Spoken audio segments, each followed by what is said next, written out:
आज हम मंदिर पर चर्चा करेंगे। भारतीय जो हमारी सभ्यता है उसमें मंदिर का बहुत बड़ा स्थान है। हमारे पूरे भारतवर्ष में जगह जगह बहुत सारे मंदिर बनाए गए हैं। इन मंदिर बनाने की जो सिद्धांत है, जो उनके पीछे फिलॉसफी है, वो बहुत महत्वपूर्ण है। उसको समझने का हमको सबसे पहले प्रयास करना चाहिए। मंदिर एक षटकोणीय स्ट्रक्चर होता है और उस षटकोणीय स्ट्रक्चर के सबसे टॉप पे सेंटर पर उसकी मुख्य स्थान होता है, जहां से एनर्जी उस मंदिर के अंदर फ्लो करती है। जब कभी आप मंदिर को देखें तो ऐसे षटकोणाकार होते हैं और टिप पे उसकी पताका फैलती है और टिप पे उसमें हमेशा मेटेलिक स्ट्रक्चर लगा होगा। जब भी टिप मंदिर की होगी तो मेटेलिक स्ट्रक्चर होगा और उस मेटेलिक स्ट्रक्चर और वो घड़े के आकार का, उसमें एकदम फाइन टिप होगी। ये एक वैज्ञानिक तरीके से मंदिर का निर्माण किया जाता है और ये इसलिए होता है कि जितने ब्रह्मांड में जिस भी तरीके के वाइब्रेशंस चल रहे हैं, उन वाइब्रेशंस को अट्रैक्ट करके उस मंदिर के अंदर फोकस करता है। तो लोग मंदिरों में जाते हैं, मंदिरों में जाकर के वहां ध्यान पूजन अर्चन करते हैं। तो वो मंदिर जो कि सिद्ध मंदिर कहलाते हैं, उन मंदिरों में आदमी को बहुत सारे लोगों ने, सिद्ध पुरुषों ने वहां तपस्या की होती है। तो वहां के वाइब्रेशंस जो है वो बिल्कुल पॉजिटिव वाइब्रेशन होते हैं। तो यदि आप वहां जाएं और उस तरीके से जाएं, तैयार होकर के मेंटली फिजिकली, कि आपको ध्यान करना है, तो आपका ध्यान ईश्वर के साथ बहुत अच्छी तरह लग जाएगा। तो वो, और हमारी प्रक्रिया क्या है? प्रक्रिया यह है कि हम ईश्वर से कनेक्ट हो जाएं। अब मैं आपको बताना चाहूंगा कि मंदिर में वास्तव में इस समय लोग कैसे जाते हैं। वहां जाते हैं, नहा धोकर जाते हैं, स्वच्छ कपड़े पहन के जाते हैं, थोड़ा प्रसाद लेके जाते हैं, थोड़ा फूल पत्र लेके जाते हैं और उस अपने ईश्वर से मिलने का प्रयास करते हैं कि वहां जाकर के हम ईश्वर से मिलेंगे, ईश्वर से मिलके अपने जितने भी मन के विचार हैं उनको बताएंगे और उनको पूरा करने के लिए उनसे आशीर्वाद लेंगे। लेकिन ये जो मंदिर बनाए गए हैं, ये मंदिर है मनुष्य ने बनाए हैं। मनुष्य ने अपनी ही मन के जो विचार भाव थे उनको ही मूर्ति में प्रतिस्थापित किया है और फिर उसमें प्राण प्रतिष्ठा भी करते हैं कि उस मूर्ति को जागृत करने की कोशिश करते हैं। कौन जागृत करता है? हम स्वयं करते हैं। हम स्वयं अपने भाव उसके अंदर डालते हैं, मंत्र के माध्यम से और तमाम तरीके के माध्यम से उसमें वो भाव भरने का प्रयास करते हैं।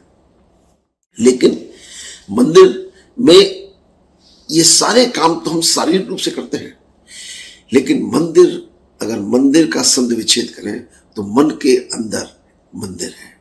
और मन के अंदर क्या निवास करता है? मन के अंदर निवास करते हैं विचार। और मन जो है इस आत्मा का सबसे महत्वपूर्ण एक आयाम है, एक पार्ट है, एक भाग है जो विशेष रूप से कार्य करता है और वही हमको 24 घंटे हर पल हमको नए नए विचार पैदा करता है। और लेकिन वर्तमान परिस्थितियों में हमारे मन के अंदर के विचार क्या है? ईर्ष्या के, द्वेष के, क्रोध के, मोह के, अहंकार के, काम के। हमारे विचार है कंपटीशन के, कंपैरिजन के, एक दूसरे के प्रति घृणा के, द्वेष के। ये हमारे विचार हैं। हमारे विचार कभी भी वो विचार नहीं होते हैं जो हमारे आत्मा के गुण हैं। हमारे आत्मा के गुण क्या है? हमारे आत्मा का गुण है प्रेम, हमारे आत्मा का गुण है करुणा, दया, शुभ भावना, शुभ कामना, हर प्राणी मात्र के लिए शुभ भावना। उसमें मनुष्य ही नहीं बल्कि जीव जंतु पशु पक्षी सब, पूरा ब्रह्मांड उसके लिए आता है जिसके प्रति हृदय में करुणा। ये भाव है नहीं, भाव भरे हुए हैं हमारे ईर्ष्या, द्वेष, क्रोध, मोह, अहंकार, काम के। तो ऐसी सूरत में जो हमने भरा हुआ है कचरा, क्या कचरा लेकर के हम कभी भी मंदिर में जाते हैं? मंदिर में तो लेके जाते हैं सुगंधित फूल, पुष्प, पत्र और सुगंधित मिठाइयां, और हम वहां पर इस कचरे को भर करके हम उम्मीद करते हैं कि हमारे कुछ शुद्ध होगी।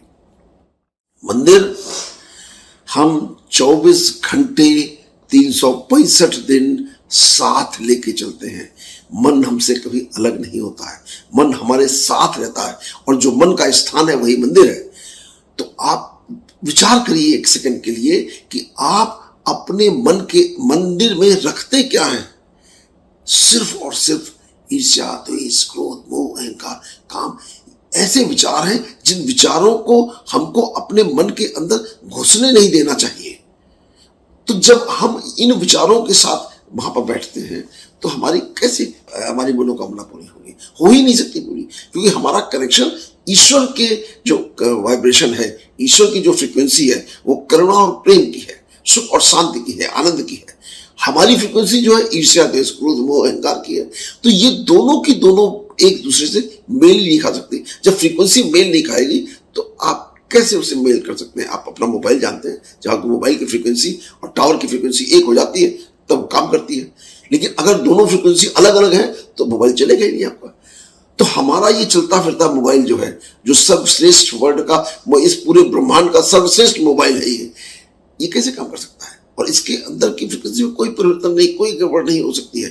तो इसलिए हमको अपने मन को हर समय स्वच्छ और निर्मल रखना है, और इससे कल्याण हमारा ही है। हम चाहते हैं कि हमारी मनोकामनाएं पूरी हो, हमारी मनोकामनाएं पूरी हो।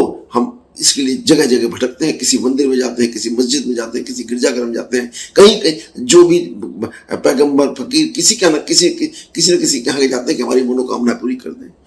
ईश्वर ने स्वयं अपने हाथ से हमको बनाया है, और वो सारी की सारी ताकत और सारे के सारे गुण और शक्तियां हमको प्रदान की।